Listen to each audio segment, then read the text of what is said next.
Táisih is Misha Barra. I'm on visit to Donegal, and I'm out in the shed, and I'm going to try a tune called the Copperplate. So we'll have a shot of it. So there's two copper plates. I'm not sure which one is it. There's the old and the new, and I'm not sure which one this is, but we'll have a shot of it.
So that's the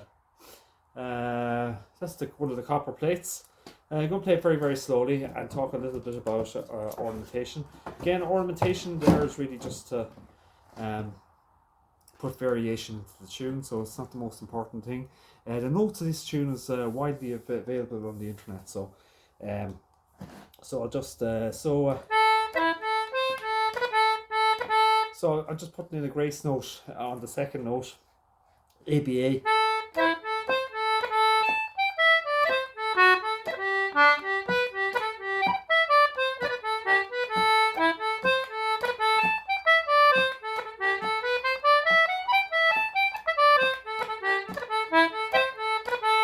So there's an elongated grace note or ornament on the A that I'm putting in, which is ADBA.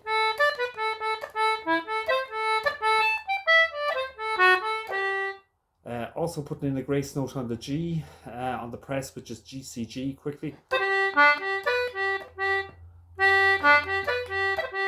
I'm kind of doing a funny kind of an ornamentation on the G for a longer ornamentation where I'm putting G, high E, C, natural G.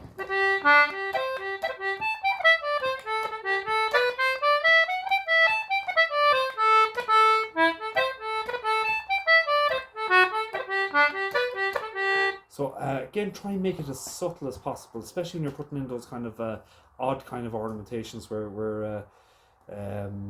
you're putting in say on the G, G, E, C, G. So it's not that pretty an ornament at all, really. So you don't. There are other ornaments you can use. There's a slap kind of a slap roll which you can do where you just press the G and slap the right hand side. If you're pressing the G on the left hand side, you slap on sorry, if you're pressing the G on the left hand side, yeah, that's right, you slap on the right hand side, so it's like,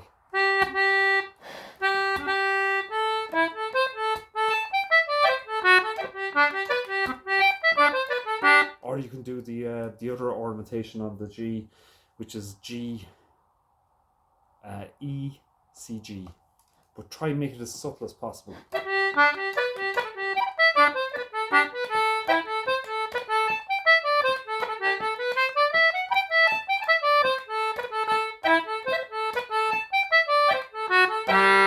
also do double octave play.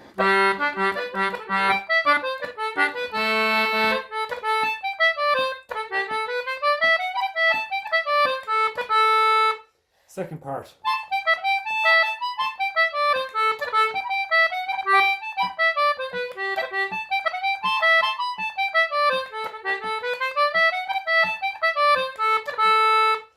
Playing grace notes on the high A's. A, high C, A.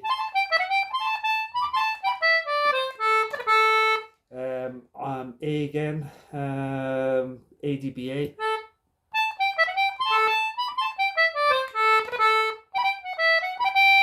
On the high G's, it's a high G grace note, which is high G, high B, and back to G again.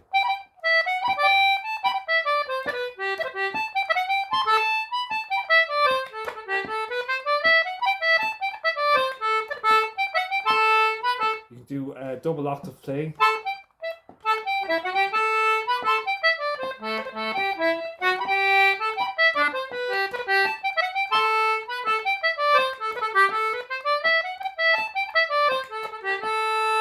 So again, slow it down this time actually.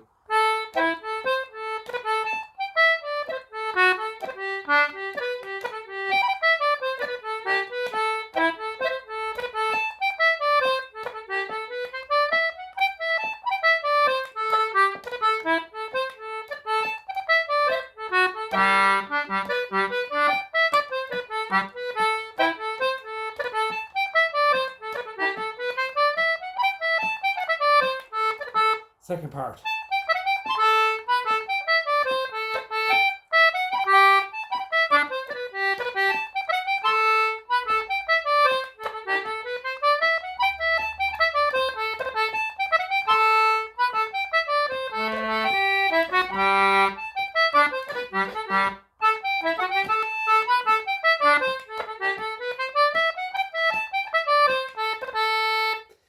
Other tricks you can use in the concert on this for this tune is you don't have to use the A on the left side with your first finger. You can also use the A with your third finger on the inside row, and also the A on the push, which is again is on your right hand side, which you can double octave play. So again, you've three A's on the left hand side, and you can play around with them.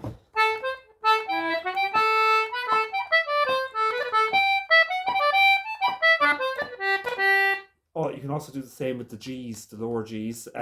You can use the G on the pull on the left hand side instead of the press. So again, you've three G's on the left hand side, and I'm talking about the middle G, or obviously the middle G.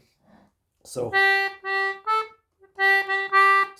again, they sound a little bit different, but you can play them for different ornamentation as well. So in other words, know your layout of the concertina that you're playing in terms of the note structure, so that you can, in terms of finger dexterity, you can shift around notes. You can do that for D's as well. It's not applicable for this tune, but like I'm just making the point to know the concertina so well. So you've got D in the pull, and you've got also got another D on the push. And again, depending on the tune, you can interchange it, and that's the same principle for every note.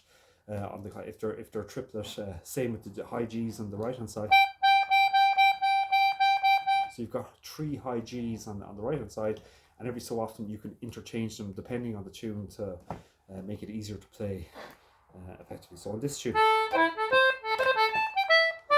and the same on the C naturals. So you've got a C natural on the press on your right. You also have a C natural on the pull on the left hand side, and in this tune I think I interchange between the two. So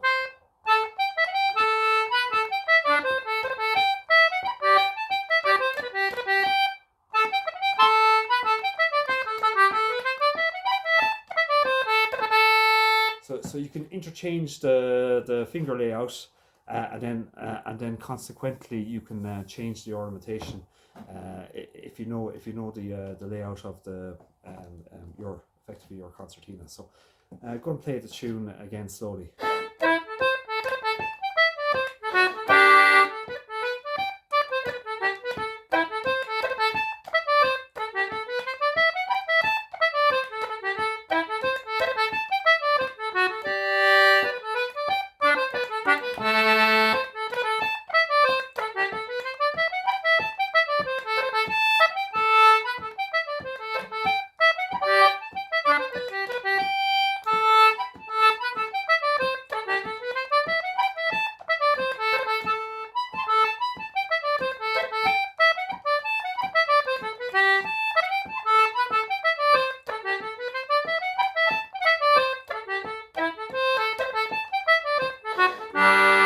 that's the basic tune. So look, that's the bones of the tune really. So again, the tunes you can pick up easily on the internet at this stage through session or the session, the ABC session for notes of nearly all tunes. You can find examples of other players playing the tunes on YouTube to get a feel for it, and then which makes it a lot easier in terms of learning. So it's also like, use the resources on the internet as best as possible to pick up as much as possible in relation to the music. So anyway, I'll play it normal speed or now. And again, remember in general, melody and rhythm is the most important on it. The ornamentation is just to kind of change or variate or vary the tune for the listener. So again, at the end of the day, the rhythm and melody is the most important. If you don't have the rhythm, you don't really have anything. So so if any ornaments you're putting in don't put out the rhythm, then don't put the ornamentation in. It's much nicer without it. You can lengthen notes, shorten notes, put in pauses, like putting space between the notes, like instead of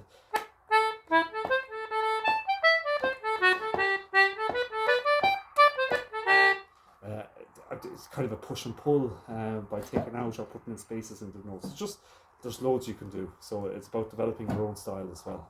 And then of course, it's all about enjoyment and learning. So anyway, the copperplate, or I'm not sure, is it the old or new one? I'm just not sure. So we'll have a shot of it anyway.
Should I will.